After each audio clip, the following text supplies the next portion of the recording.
नमस्कार दोस्तों, मैं कृष्णमूर्ति आप सभी का स्वागत करता हूं यूट्यूब चैनल में। दोस्तों, मुझे कॉमन क्वेरी ये आ रहे हैं कि सर्टिफिकेशंस एनआईएसएम का कौन सा सबसे पहला करना है, सबसे आसान कौन सा है, सब कहां से मैं स्टार्ट करूं, सबसे पहला सर्टिफिकेट कौन सा है जो मैं उसको लिख सकता हूं या फिर जो है मैं उसको राइट कर सकता हूं, ये एग्ज़ाम दे सकता हूं।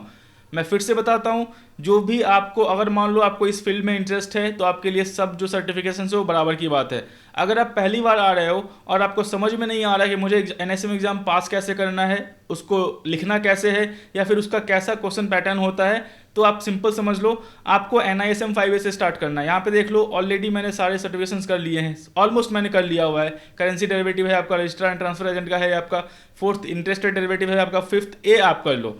फिफ्थ ए जो है आपका म्यूचुअल फंड डिस्ट्रीब्यूटर का है। इससे क्या होगा, आपको जॉब, अगर मान लो आप बैंकिंग में जाते हो या फिर मान लो आप सिक्योरिटीज कंपनी में जाते हो, वहां पे आपको एनआईएसएम 5A कंपलसरी मांगेंगे क्योंकि उनको म्यूचुअल फंड सेल करना होता है। तो ये जो है सबसे आसान एग्जाम है एनआईएसएम 5A। बुक्स का जो है लेंथ देख के आप डरना मत। अगर आप फर्स्ट टाइम स्टूडेंट्स हो तो आपको पढ़ना पड़ेगा, कोई इसमें हार्ड एंड फास्ट रूल नहीं है। मैं फिर से बताता हूँ आपको, एनआईएसएम एग्जाम को एज ए एग्जाम मत लो। मैं फिर से बहुत बार बोल चुका हूँ, इसको आप एज ए एग्जाम लोगे, दिक्कत है।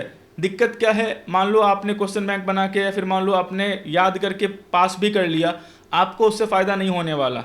आपको बैठना है इन्वेस्टर के सामने, इन्वेस्टर आपसे कुछ भी पूछ सकता है, कुछ भी मतलब कुछ भी। आप ये नहीं बोल सकते सर ये आउट ऑफ सिलेबस क्वेश्चन है, ये मैंने पढ़ा नहीं है, ये मेरे बुक में नहीं था।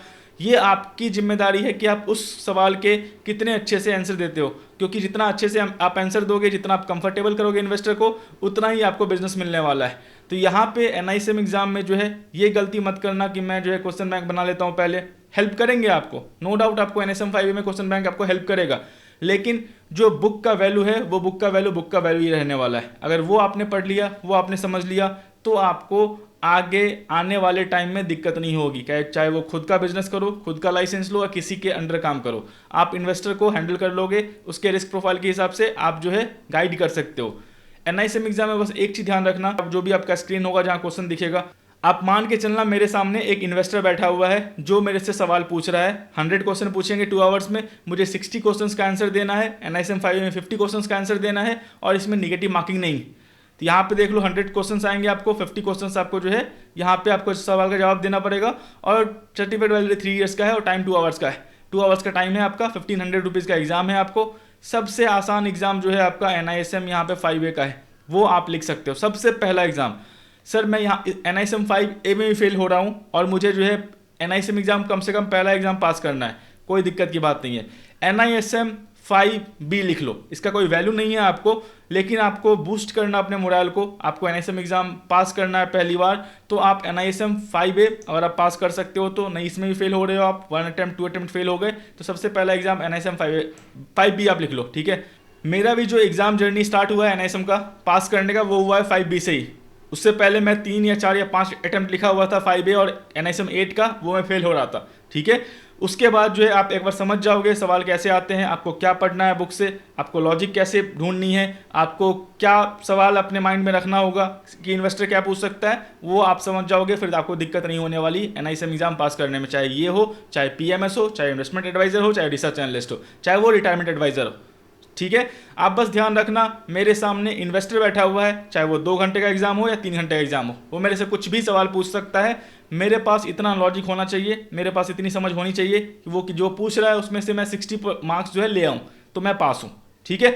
एनआईएसएम 5A से ट्राई करो, अगर इसमें फेल होते हो तो 5B से ट्राई करो आप, 5A 5B। इसके बाद आप एनआईएसएम 7 अटेम्प्ट कर सकते हो यहाँ पे, ठीक है। अगर आप जाते हो, क्या बोलते हैं, इन द सेंस आप जाओगे एसबीआई सिक्योरिटीज़ में, एनआईएसएम 7 कंपलसरी मांगेंगे आपका, रिस्क मैनेजमेंट है आपका। उसके बाद एनआईएसएम 8 कर लो, 8 के बाद एनआईएसएम फर्स्ट कर लेना, करेंसी डेरिवेटिव। फर्स्ट के बाद यहाँ पे देख लो 16 कर लेना, कमोडिटी डेरिवेटिव।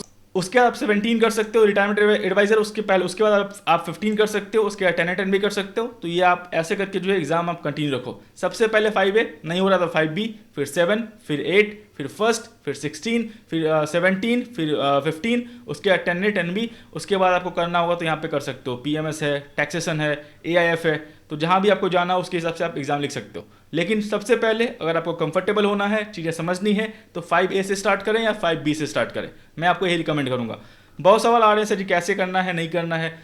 अगर आप जितने सर्टिफिकेट करके बैठे रहोगे उतना अच्छा रहेगा। और आप MBA फर्स्ट ईयर में ही हो या फिर सेकंड ईयर में हो और चीज़ें आपको समझनी है, क्योंकि आप किसी फील्ड में जाओ, फाइनेंस फील्ड में हो, आपको फाइनेंस फील्ड में जाना होगा, चाहे वो रिसर्च में जाओ आप, चाहे आप बैंक्स में जाओ, चाहे आप सिक्योरिटीज़ कंपनी में जाओ, वो कंपलसरी मांगेंगे, सभी का कंप्लाइंस है ये एग्जाम आपको करना ही करना होगा। जो भी कंप्लाइंस है, आपको करेंसी में जाना है NSM फर्स्ट करना पड़ेगा, कमोडिटी में जाना है 16 करना पड़ेगा, रिसर्च एनालिस्ट में जाना है 15 करना पड़ेगा, इन्वेस्टमेंट एडवाइजर में जाना है आपको 10A 10B करना पड़ेगा, PMS कंपनी को हायर करती है आपको 21A कंपलसरी करना पड़ेगा, 21B। ठीक है, तो ये चीज़ें जो है मैंने बता रखी है, आप समझ गए होंगे, उसके हिसाब से ट्राई करो। टाइम लगेगा, कोशिश करना बुक्स बाई कर लो, उसके हिसाब से पढ़ते रहो। मैं कोशिश करता हूँ जो भी होगा वीडियो आसान तरीके से मैं ले आऊँगा, जो भी नोट्स होंगे या फिर जो भी क्वेश्चन बैंक होंगे मैं अपलोड कर दूंगा लर्निंग मिरर वाले वेबसाइट्स पे। तो आप जो है ट्रैक करते रहना, जो भी चीज़ें होंगी मैं अपडेट करता रहूँगा। मैं आशा करता हूँ वीडियो जो है आपको अच्छी लगी, वीडियो अच्छी लगी, कृपया लाइक करें, सब्सक्राइब करें और शेयर करें। तब तक के लिए दोस्तों धन्यवाद।